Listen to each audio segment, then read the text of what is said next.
Hola, ¿qué tal? Muy buenos días, tardes, noches a la hora en la que nos estés escuchando. Mi nombre, para los que lo conocen y para los que no, es Israel Quiñones y es un verdadero placer acompañarles en este nuevo canal informativo que estamos abriendo con el nombre de un servidor. Muchísimas gracias por estarnos acompañando y bueno, en este espacio lo que pretendemos es hacer opinión, análisis, confrontación de ideas y pues obviamente la participación de todas y todos ustedes. En esta ocasión, pues bueno, me decidí pues por abrir un nuevo espacio, un nuevo vínculo, un nuevo canal por medio de esto que es un podcast. Pues la situación radica en que pues es tratar de realizar un contenido más libre, más dinámico, pero sobre todo más interesante al gusto de todas y todos ustedes. Ojalá nos apoyen y nos ayuden a que este esfuerzo informativo pues se dé de manera vinculatoria, de manera coadyuvante, pero sobre todo informativa. Y bueno, pues fíjense que en esta ocasión, tomando en cuenta los más recientes acontecimientos que se han venido dando en México y en América Latina, pues me gustaría hacer un análisis, un recuento, compartir con todas y todos ustedes, pues una visión acerca de lo que vemos que está ocurriendo y que es tan importante y trascendental para todas y todos nosotros. El espectro informativo, sobre todo en redes sociales, se basa mucho en ocasiones del rumor, ¿no? Se trata de mucho las fake news y pues en México sobre todo se trata de congeniar y tratar de tener un criterio informativo a través de lo que es cierto, lo que no es cierto, pero sobre pero sobre todo acerca de la confrontación ideológica que representa pues este asunto de las noticias. Entonces, vamos a hacer un pequeño corte y regresamos con toda la información que a ustedes les interesa. O sea, en este espacio vamos a hablar sobre lo que significa la confrontación ideológica y de proyecto en México y América Latina. Regresamos después de este pequeño corte pues de sonido para acomodarnos.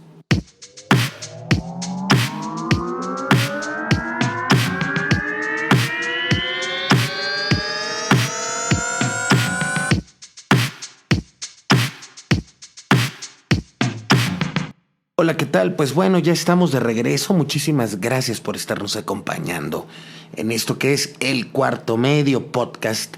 Muchísimas gracias, insisto, pues en apoyarnos, en escucharnos, pero sobre todo en compartir la información que aquí vamos a estar compartiendo con todas y todos ustedes. Bueno, como les decía al inicio de este podcast, la intención es aquí pues hacer un discernimiento, un análisis, una comparativa informativa acerca de lo que nosotros pensamos que está ocurriendo en estos momentos en América Latina y en el país de origen de nosotros, que es México. Bueno, es importante comentar que estamos viviendo un momento de transición importantísimo.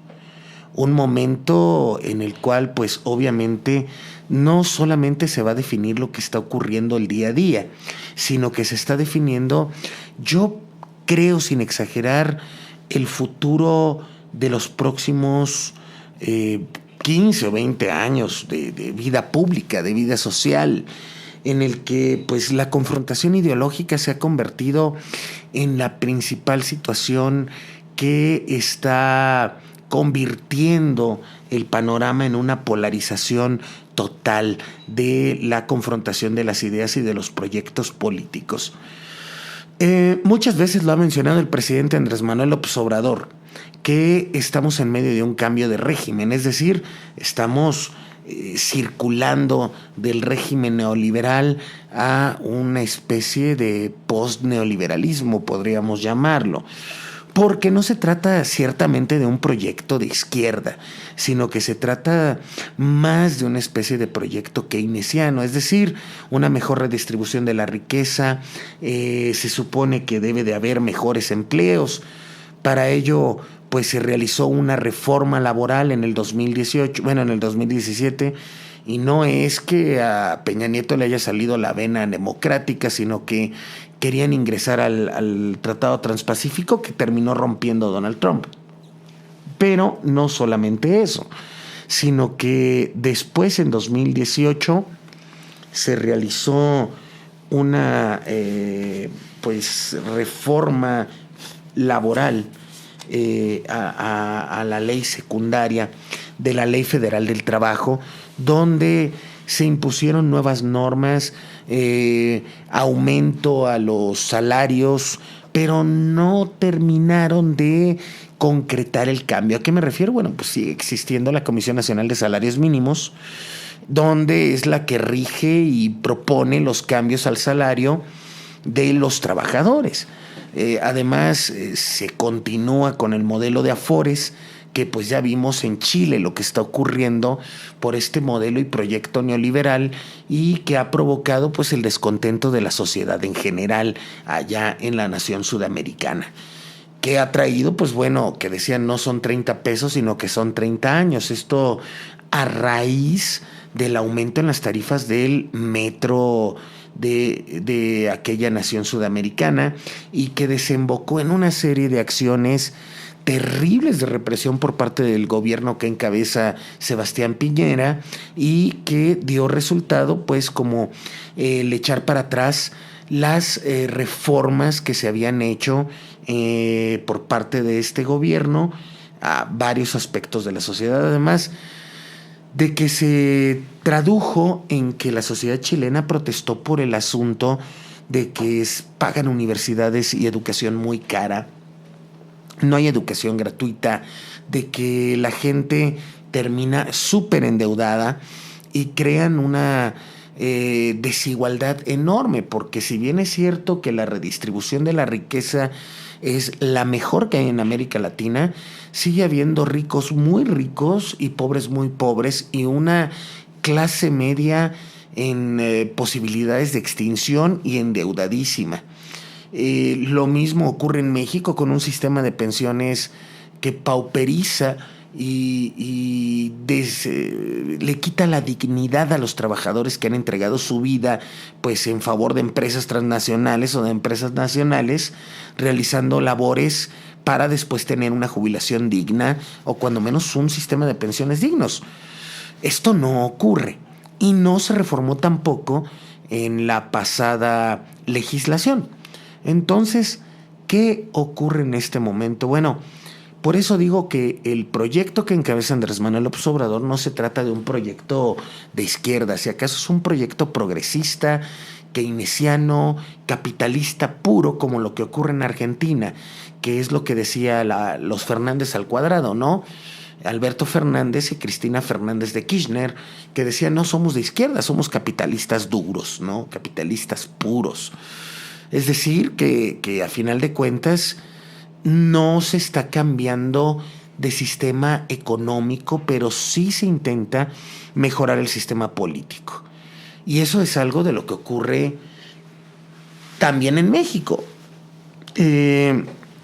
También no podemos negar lo que ocurre en Ecuador con el gobierno que encabeza Lenín Moreno, que llegó como una continuación de Rafael Correa y terminó transformándose en un obediente lacayo del FMI, del Fondo Monetario Internacional, que también el intentar reformar toda esta estructura económica y política de Ecuador, pues se tradujo en que hubo una revolución indígena, protestas en las calles ecuatorianas, y también vimos procesos de represión. Brasil, que encabeza Jair Bolsonaro, pues fíjense, ahí está pasando algo muy interesante, porque me llama mucho la atención también el tema de campaña de Jair Bolsonaro, que también se está dando en México. ¿A qué me refiero? Que decía, primero Dios y sobre todo Brasil. Ese era el lema de campaña de Jair Bolsonaro. Lo podemos traducir en México como lo que se dio hace 2 semanas, cuando el presidente Andrés Manuel López Obrador decía que el cristianismo es la doctrina y el amor al prójimo, y esa es la política y la doctrina del gobierno mexicano.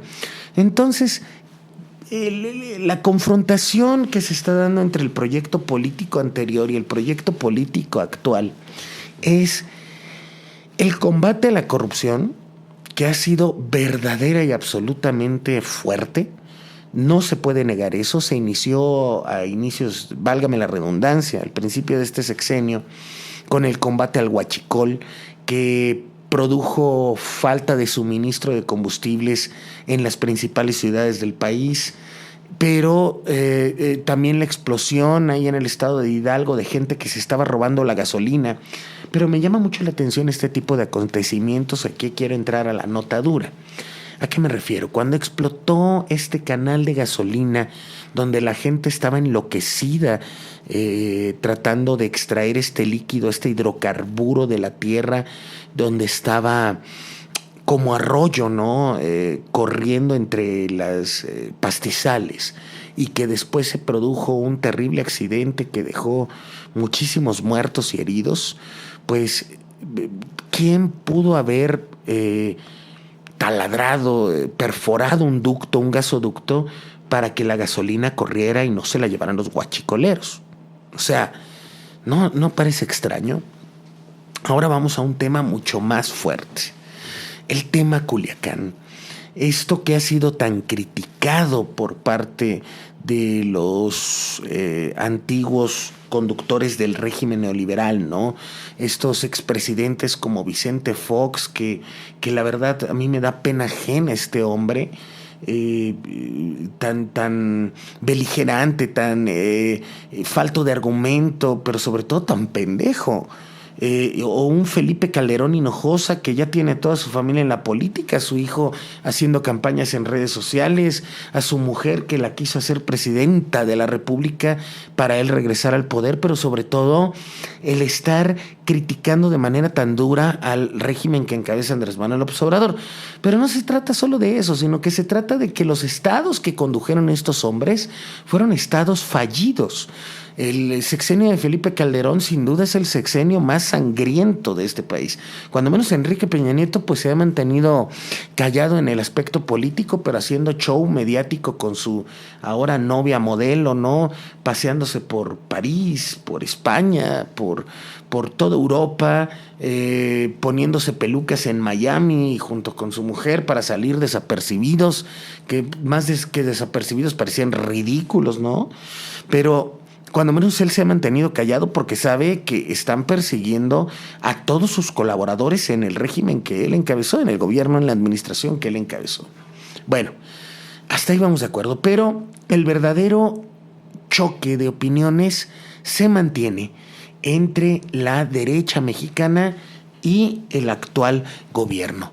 Es decir, Felipe Calderón Hinojosa ha sido el mayor crítico de Andrés Manuel López Obrador.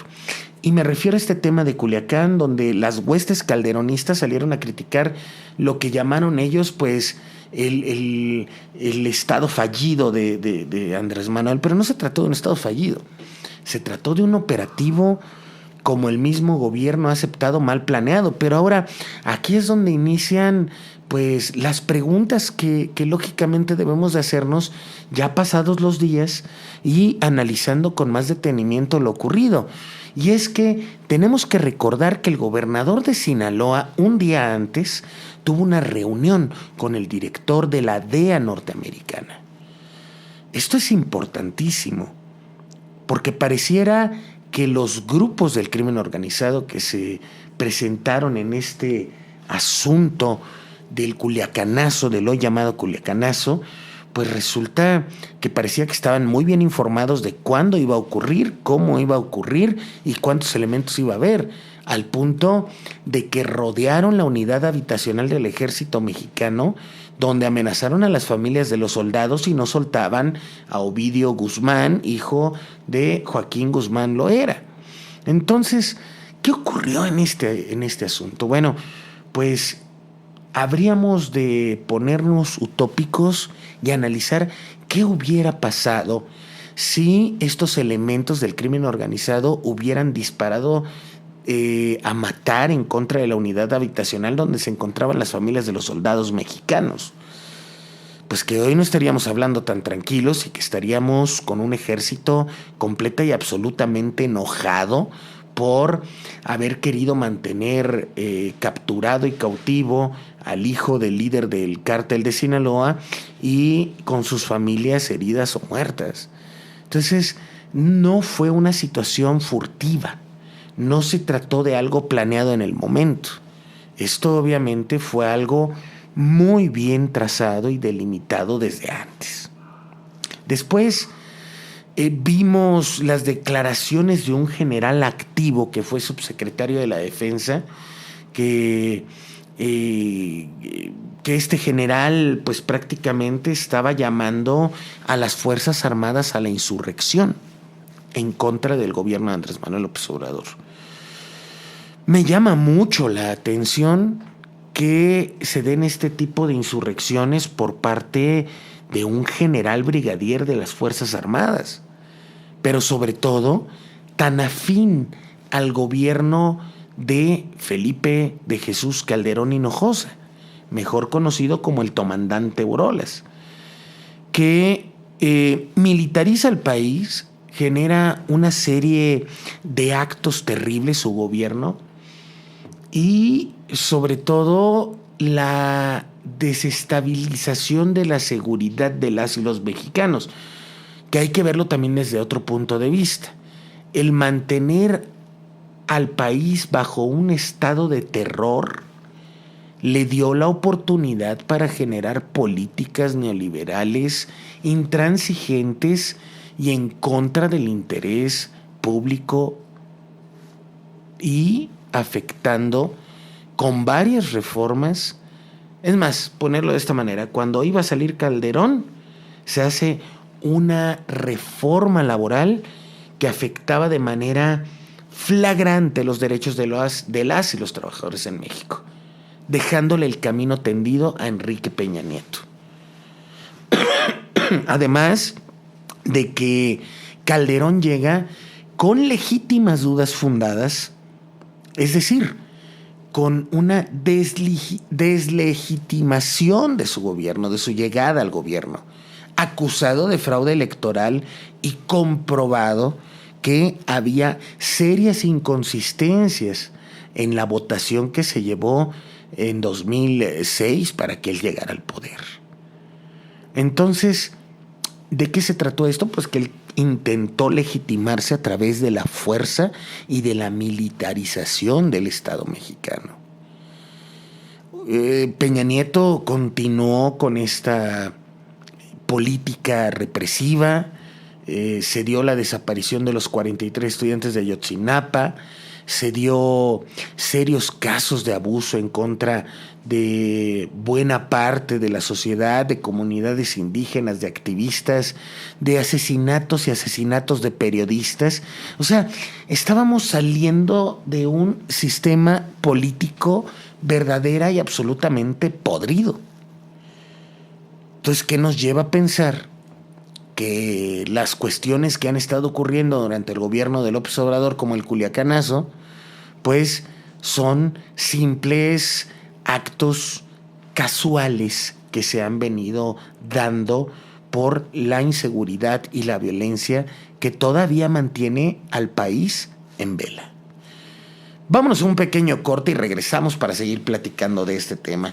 Y hablaremos de lo más reciente que ocurrió con el tema del asesinato de 9 integrantes de la familia Levarón, que es un asunto verdaderamente doloroso por la hazaña y la manera en la que se da este terrible acontecimiento y trágico acontecimiento, pero que sin duda hay gente que está muy beneficiada con esta tragedia. Regresamos, no se vayan. Esto es El Cuarto Medio Podcast con su servidor Israel Quiñones.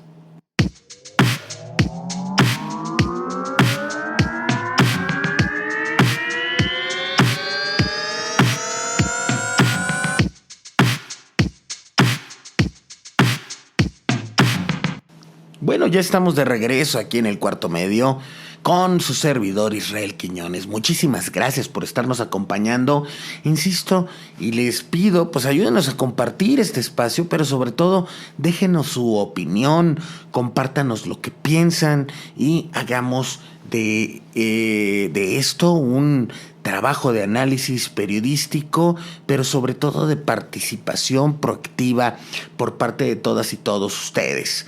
Es una maravilla la comunicación digital y estos canales que nos permiten la libertad absoluta para poder compartir con todas y todos ustedes lo que pensamos y que ustedes nos compartan lo mismo. Bueno, estamos hablando de un tema que a todos nos interesa, que abarca una gama amplia de posibilidades y de análisis, que es el tema de la confrontación ideológica ante los cambios políticos, económicos y sociales que se han venido dando en México y en América Latina a partir de los cambios de régimen. Bueno, estamos con el tema de la inseguridad, desgraciadamente. Y pues yo dudo que en México lo que ha estado ocurriendo pues sea una situación de la casualidad, ¿no? Habíamos hablado ya del Culiacanazo en el bloque anterior y en este bloque yo quiero hablar del tema de la tragedia que ocurrió en Sonora y los límites con Chihuahua de la familia Levarón. Este acontecimiento que ha consternado a la opinión pública, a la sociedad mexicana definitivamente, porque resulta que pues con una hazaña terrible, con una deshumanización superhallada, asesinaron a 9 miembros de esta familia, 3 mujeres y el resto menores de edad. Salieron vivos, creo que 3 menores. Una de ellos recorrió 14 kilómetros con una herida de bala. Ahora, ¿qué ocurre aquí? Esto es lo que llama mucho la atención. Iba un convoy de 2 camionetas Suburban de esta región de Chihuahua. Tenían que cruzar Sonora para llegar a Piedras Negras, Coahuila, si no mal recuerdo, donde hay una entrada a Arizona. Porque la familia Levarón es de origen binacional, es decir, tienen la ciudadanía norteamericana y también son mexicanos. Son de origen mormón, es lo que se ha comentado muchísimo. Pero a mí me llaman la atención 2 cosas.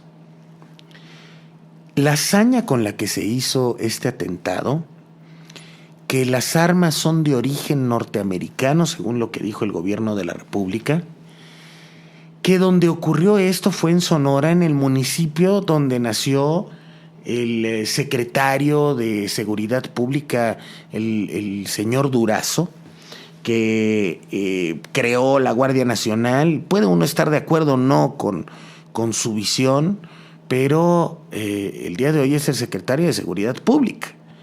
Y el que este acontecimiento tan trágico se haya dado en el municipio de origen del secretario de Seguridad Pública, a mí, con todo respeto, no me parece ninguna casualidad.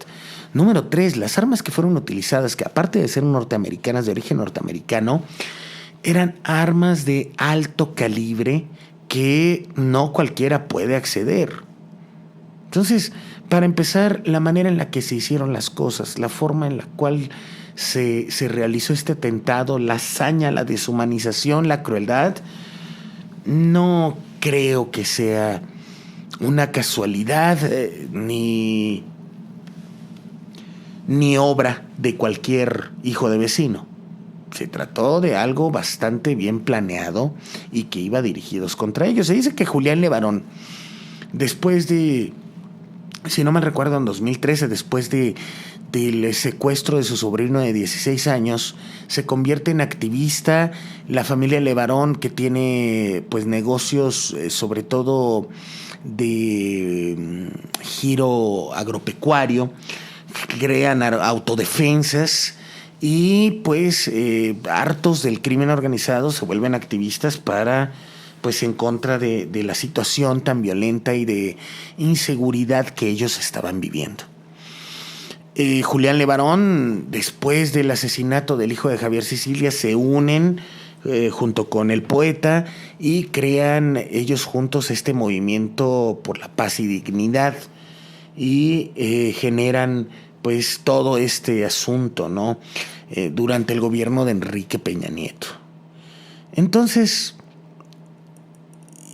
la situación radica en que este activista, pues obviamente había creado una desvinculación con intereses pues oscuros, ¿no? Aparte, últimamente se ha investigado y también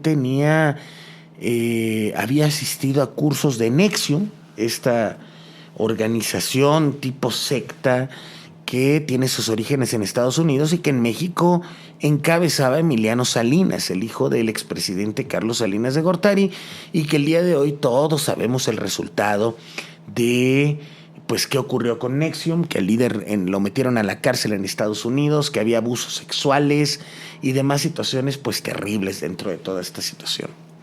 Bueno, para no hacer el asunto tan largo, alguien que ha querido sacar raja política de este asunto vuelve a ser el presidente de los Estados Unidos, Donald Trump. Con declaraciones, por ejemplo, todo inicia con declaraciones de senadores norteamericanos, donde uno dice que prefiere ir de vacaciones a Siria que venir a México, y el otro joven del norte de Estados Unidos, no recuerdo ahorita, pero otro joven senador norteamericano republicano, decía que si no se le podía dar protección a los ciudadanos norteamericanos en tierras mexicanas, pues tenía que entrar el ejército de Estados Unidos. Bajo esta premisa, Donald Trump empieza a tuitear que si el Estado mexicano no puede, pues ahí está la ayuda de los Estados Unidos para la guerra contra el narco por medio del ejército norteamericano. Y una intención de forzosamente quererse meter a México. Y entonces ya estamos hablando de dos asuntos muy delicados donde se ven involucrados intereses norteamericanos. El asunto del Culiacanazo y el asunto de la familia Levarón, con la excusa de que son una familia binacional y que tiene negocios y etcétera. Entonces, ¿ustedes creen que esto que está ocurriendo es casualidad?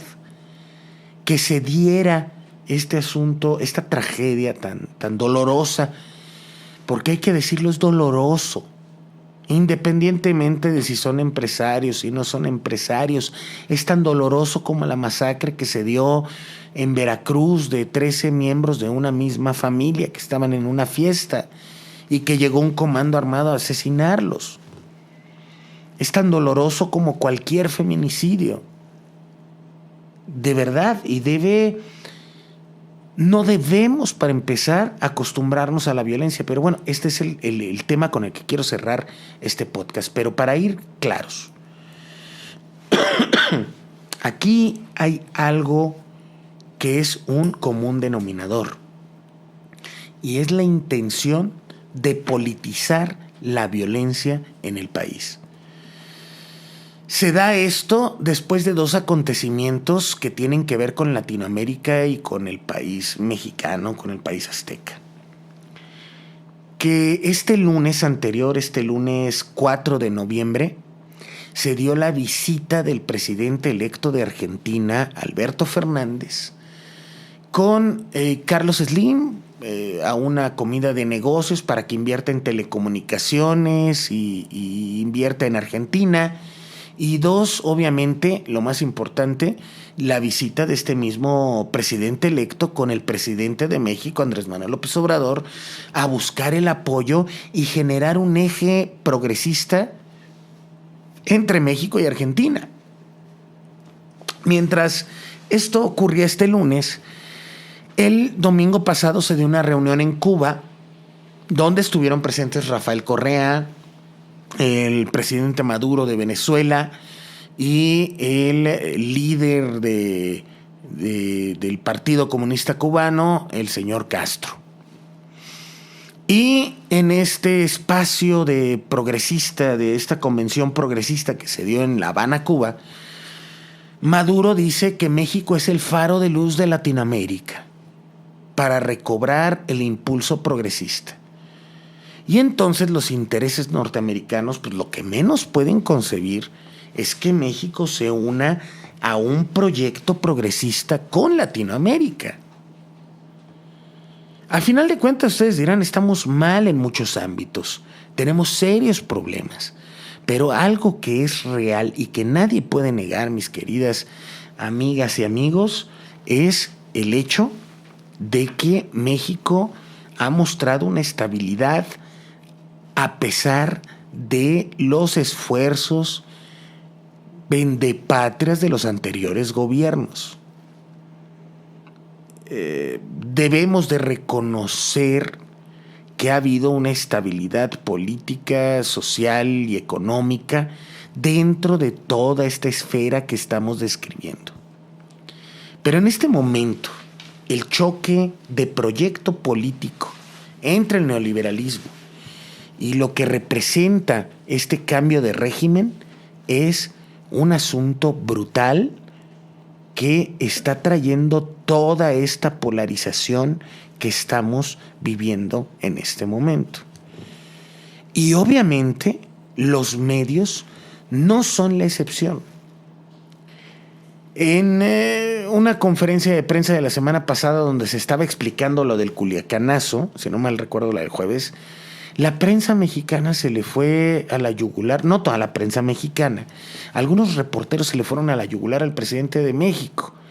Y hubo gritos y sombrerazos y acusaciones y bueno, una serie de acontecimientos que jamás se habían visto en un ejercicio que hace el presidente Andrés Manuel López Obrador de hacer las famosas conferencias de prensa mañaneras, ¿no?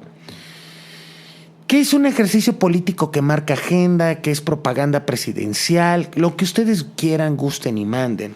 Pero lo que es una realidad es que es un ejercicio que no tiene precedentes en ninguna otra parte del mundo, donde el presidente de un país sale a tratar los temas con los representantes de los medios de comunicación digitales y tradicionales, de prensa escrita, de radio, digitales, televisivos, etc. Y lo que vimos fue lo siguiente, para mi opinión, ¿no? Vimos que el presidente de México debatió con la prensa. Que si les dice prensa fifí, que si unos se sienten ofendidos, que si otros, hay chayoteros, que si, que si siguen, que si no siguen, bueno, en fin. Lo que es una realidad es que el presidente sale a hacer un ejercicio de discusión, información y de debate con los representantes de los medios de comunicación. Definitivamente es una realidad. Y él dijo palabras de Gustavo Madero, el hermano del presidente Francisco I. Madero, que dice, le muerden la mano a quien les quitó el bozal. Muchos medios se sintieron seriamente ofendidos por las palabras que dirigió el presidente López Obrador en esta manera, pero es una realidad. O sea, no podemos negar que anteriormente, si algún representante de la prensa se atrevía a criticar de esta manera en la cara del presidente, pues si le iba bien lo despedían y lo vetaban, como hemos visto varios casos como el de José Gutiérrez Vivó, lo mismo que le pasó a la periodista Carmen Aristegui, que estuvo prácticamente 6 años fuera del aire, lo que le sucedió a cientos de periodistas, y lo más drástico es que si hasta un presidente municipal criticabas, pues te asesinaban. Así de sencillo. Como la represión con varios medios de comunicación que ocurre en Jalisco con el gobierno de Enrique Alfaro, ¿no? Bueno, ese era otro tema. Pero lo que sí es una realidad es que estamos ante un presidente que marca su propio estilo en todo acto de gobierno. Esto no quiere decir que todo lo que haga está bien. Hay cosas con las que no podemos estar de acuerdo y son indefendibles, como el que no se cambie el sistema de pensiones, como el que no haya una verdadera reforma laboral a fondo que elimine el outsourcing, que dé derechos plenos a los trabajadores, que la Guardia Nacional tenga mayores índices, que en el tema de telecomunicaciones no se cambie la reforma que hizo el gobierno de Enrique Peña Nieto en el marco del Pacto por México, porque esta reforma lo único que hace es inhibir la inversión, y lo acepta el mismo secretario de Comunicaciones, Jiménez Espriu. Entonces, ¿qué tenemos frente a nosotros? Bueno, pues una oportunidad sin precedentes, pero hay que tomarla, porque aquí no va a perder Andrés Manuel, aquí va a perder el país. Y entonces debemos de ser proactivos en generar las condiciones de propuesta para que se generen los cambios que el país necesita. Pero de que hay una intrusión de intereses del poder económico es innegable, y que están dispuestos a hacer lo que sea es también una realidad. Digo, uno de los voceros de esta derecha intransigente, pues es Javier Lozano Alarcón, ¿no? Que si es su papá, que si no es su papá el de verdad, que si es un bastardo, que si no es bastardo, bueno, en fin. Pero lo que sí no tiene ese señor es calidad moral. Y ahí continúa generando opinión. ¿Y quién le da espacio? Adela Micha.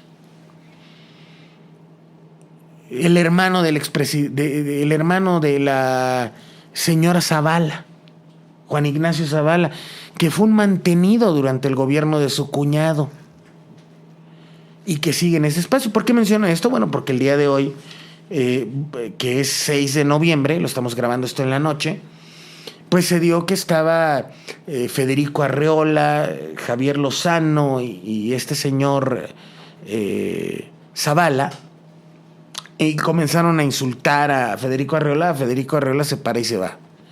Que también Federico Arreola pues, no es la dama de la caridad, ¿no? Ni es un gran periodista, pero lo que sí vemos es que esa actitud intransigente, insultiva, falta de argumento por parte de estos derechairos, pues la verdad es que no abonan en nada. Aparte, ellos ya estuvieron en el poder y no hicieron nada más que joder al país.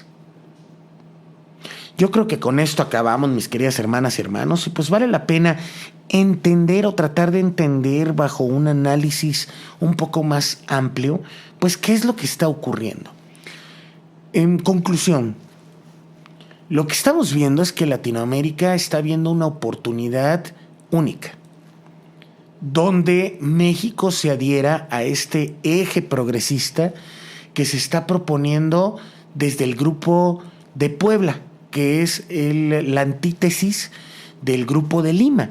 Sí, ese grupo se creó en Puebla, México, y uno de los fundadores es el expresidente español Zapatero, Rafael Correa, Fernández de Kirchner, y México asistió como, aunque fue en México, pero asistió como mero testigo de la formación de este importante grupo que intenta reformar un eje progresista en el continente. Obvio que a quien no le conviene esto, pues es Estados Unidos, que está viendo todo volteado. Entonces, vale la pena analizar, vale la pena ser coherentes en que definitivamente los tristes y lamentables acontecimientos que se han visto en materia de inseguridad, yo dudo que se traten de una casualidad. Lo que tampoco es casualidad es que Rosario Robles esté en la cárcel, que se esté investigando al ex secretario de Comunicaciones y Transportes Ruiz Esparza, y entre otros miembros del ex gabinete y funcionarios del pasado gobierno encabezado por Enrique Peña Nieto. Entonces creo que vale la pena generar las condiciones de diálogo, las condiciones en que se castigue a los culpables, pero sobre todo que se regrese lo robado. Que si Andrés Manuel es el mejor presidente, que si no, bueno, eso ya lo dirá la historia y al final de su sexenio. Apenas lleva un año.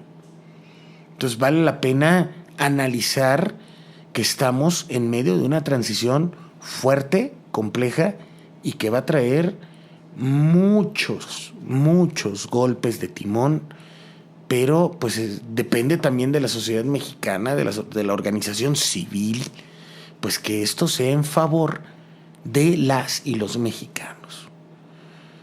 Mis queridas hermanas y hermanos, mi nombre es Israel Quiñones, esto es el Cuarto Medio Podcast. Les agradezco muchísimo el favor de su atención, que nos acompañen y ayúdenos a compartir este espacio. Es suyo y pues estamos abiertos aquí a la disposición. Mi Twitter es @IsraelQDigital. Mi correo es israelqdigital02@gmail.com. Ahí estamos a sus órdenes. Muchísimas gracias, ayúdenos a compartir, opinen y sobre todo, pues pásenla muy bien. Nos vemos la próxima semana. Descansen.